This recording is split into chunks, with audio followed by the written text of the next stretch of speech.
आमीन अस्सलाम वालेकुम। जिए त आज मुंहिंजी तकरीर जो नान आहे सिंधियन जा हक़। जनाब सदर असां सभई सिंधी हुजण त वॾो फ़ख्र कंदा आहियूं।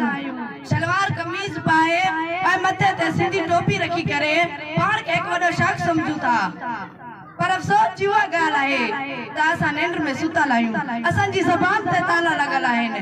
कंहिंजे साम्हूं वेही करे उन सां अखियुनि में मिलाई ॻाल्हाए नथा सघूं ऐं पंहिंजो हक़ वठी बि कोन था सघूं। असांजे हक़नि ते दारियुनि जा कब्ज़ा आहिनि।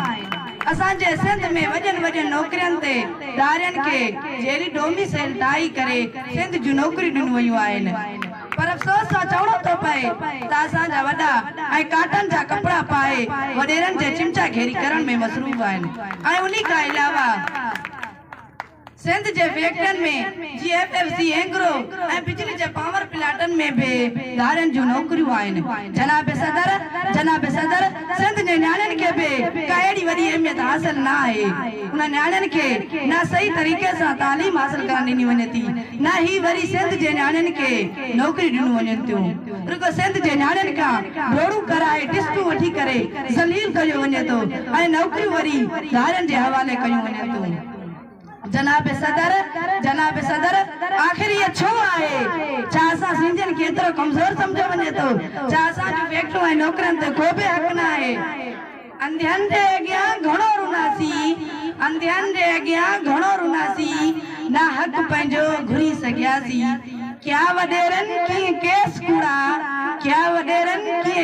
कूड़ा, कीअं ज़ालिमनि जा ज़ुल्म सयासीं। ॾियनि था पाड़िया हित जूं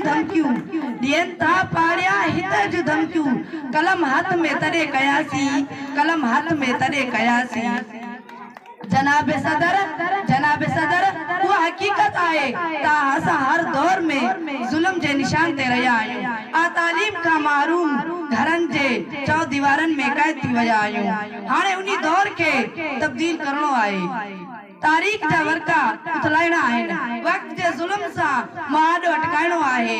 मां हिते सभु आयल मुअज़्ज़ज़ वालिदीन खे इल्तिजा कंदसि त हू पंहिंजे ॿारनि खे तालीम जहिड़ी ज़ेवर सां सिंगारियो, जीअं ही ॿार ईंदड़ वक़्त में पंहिंजो नालो रोशन करे सघनि। खुदारा पंहिंजे ॿारनि खे ग़ुलामी वारी क़ैद खां आज़ाद करियो, जीअं ही ॿार अव्हां खे दुआऊं ॾेई सघनि। महिरबानी।